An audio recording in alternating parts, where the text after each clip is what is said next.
They called themselves Mari and Vic, just two names drifting across state lines, scrawled in the newspapers beneath headlines of small-town robberies and gasoline station stick-ups. No one knew much about them except that they were wild, reckless, and dangerously in love. Mari and Vic's love started in a seedy nightclub hidden off a desert highway in Arizona. She was a street-hardened runaway with an uncanny knack for reading people's weaknesses. He was a smooth talker with dark eyes that could charm the skin off a rattlesnake.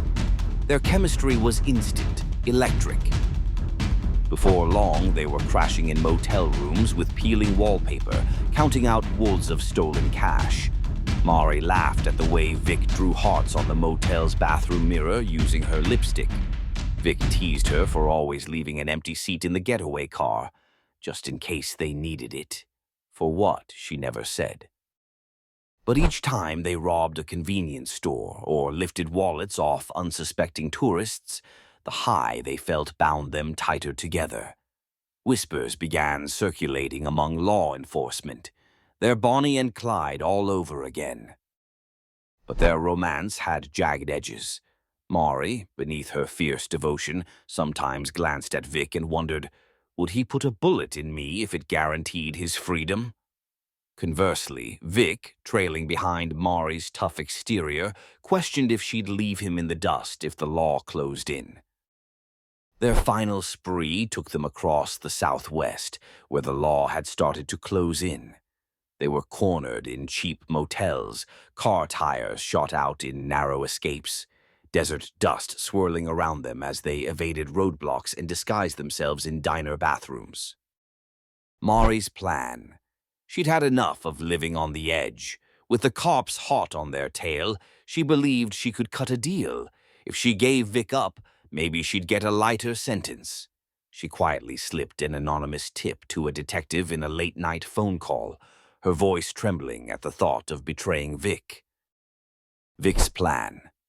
He wasn't blind. He'd caught wind of Mari's late-night call and saw it for what it was, a setup. Unwilling to be caged, he reached out to a contact in the underworld, offering Mari up in exchange for a clean slate. She'd be handled. He'd walk free. Yet when the hammer fell, when the police swarmed a diner where Mari and Vic were supposed to turn on each other, neither plan went off as intended. Shots ricocheted against chrome fixtures and shattered windows. Patrons screamed, dropping plates of greasy burgers. Through a smoky haze of gunpowder and panic, Mari and Vic locked eyes across the blood-spattered counter. In that flash, everything slowed. The love they once shared still flickered inside them, refusing to be extinguished by betrayal. They found themselves unbelievably fighting side by side again, taking aim at the armed men, ducking behind toppled chairs. In the frantic crossfire, they both narrowly escaped. They limped out, bruised but alive, shoulder to shoulder, hearts pounding in unison. Safe for the moment in a run-down safe house, the couple sat in tense silence. Mari's hands shook as she wrapped a bandage around Vic's bleeding arm. Vic's eyes glimmered with something close to regret. Each knew what the other had tried to do, though neither spoke it aloud. But the walls were closing in. News reports plastered their faces on every screen. The authorities offered a massive reward. Even the criminal networks, once their allies, considered them a liability. They decided to stop running. Each had a final card to play. Mari. "We can make a stand," she said softly. "If we keep going, we'll die together, or rot in prison." Vic. "What's our alternative? Go out guns blazing? Or maybe one of us gets away. We can't both survive in this world anymore." In the pallid moonlight filtering through the cracked windows, they formed one last pact. They'd meet at a deserted ranch far from the city. Whatever happened next, whether freedom or death, they would face it together. Night fell on the abandoned ranch, a hollow silhouette against the star-choked sky. Shredded curtains fluttered in the breeze of broken windows. Mari arrived first, pistol at the ready, nerves frayed. Vic arrived soon after, stepping from the darkness. Their eyes met, brimming with conflicting emotions. Love, fear, betrayal, devotion. Suddenly, headlights pierced the night, illuminating the barren ranch yard. Police cars rolled in, dust swirling around their tires. Mari turned to Vic in horror. "You called them, didn't you?" she whispered. Vic tensed, but before he could answer, more headlights appeared, from the opposite side. Another group, this one bristling with gangsters, barreled in with black SUVs. Mari's jaw tightened. They were her call, her insurance. Both realized at once they'd set each other up for execution, by different hands. In an instant, all the resentment and heartbreak flew to the surface. Yet something else rose too, a deeper love that refused to die.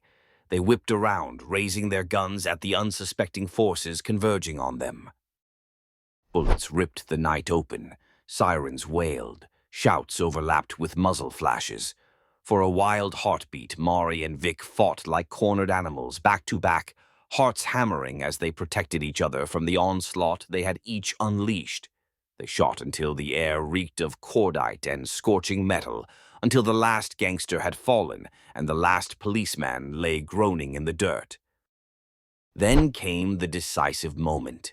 Surrounded by the wounded and the dead, they stared at one another across the dusty yard. This was it. Only two options remained. Mari raised her hands, stepping toward the surviving cops. She whispered to Vic, "I can't run anymore. I'd rather live behind bars knowing you're out there free than be on the run forever." Vic aimed his gun at the trembling lawmen.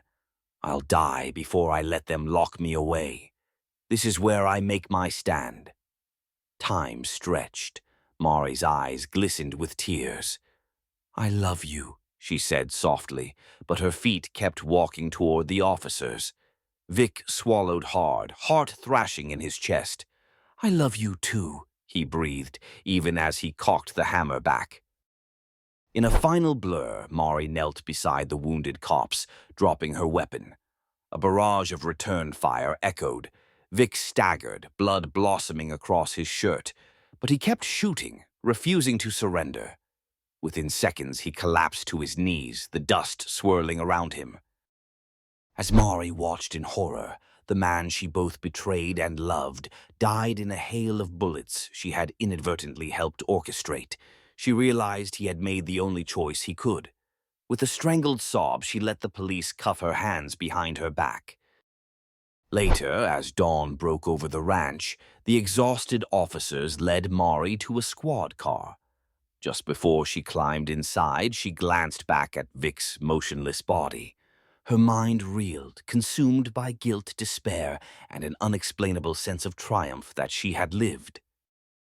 Then she saw it. Vic's hand twitched. She froze. Was that just a trick of the light, or a slight grin seemed to pull at the corner of Vic's bloody mouth? With agonizing effort, he turned his head ever so slightly toward her, just enough so she could see one dark, unblinking eye opening. It was as though he was letting her know he was still alive, but only she saw it. The cops remained oblivious as they shoved Mari into the back seat. Her heart thundered with the shocking realization. Vic might have survived. A swirl of horror and wild hope overcame her. Was he about to slip away? Was he beyond saving? The squad car door slammed, and Mari caught a final glimpse of him through the dusty window.